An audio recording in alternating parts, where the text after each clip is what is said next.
Buti na lang hindi nangyari doon itong nangyaring ito na biglang pagliyab ng isang pampasayrong bus sa Commonwealth Avenue sa lungsod ng Quezon.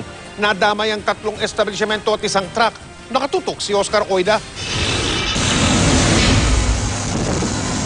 Nilalaman na naglalagablab na apoy ang bus na ito ng Termina Express nang makuna ng cellphone video na umaatras sa bahaging ito ng Commonwealth Avenue, Barangay Old Balara, Quezon City. Maya-maya pa, sumalpok na ito sa kalapit ng mga establishmento.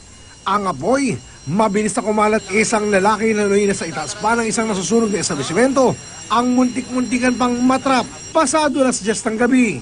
Itotow na daw sana ang naturang bus nang bigla itong magliyab. Umaapoy na, nagsilabasan na raw yung mga tao. Tapos nung patras, pinangga yung elf. Kaya bumawi yung bus na yan.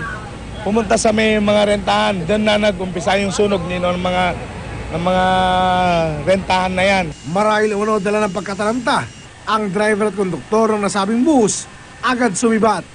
Yung driver, sir, nakita niyo ba yung driver sa loob? Sabi nila, tumakbo na.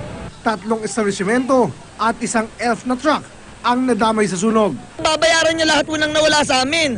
Milyon ang nawala sa amin, hindi naman basta-basta yan. Nananahimik yung pwesto namin.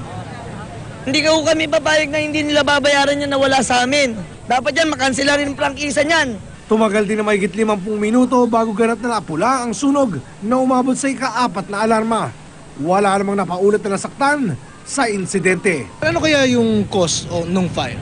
Probably electrical 'yan kasi pagka ganung mga insidente ng vehicular, electrical nagsisimula po yung sunog. Oscar Oida, naka-alerto 24.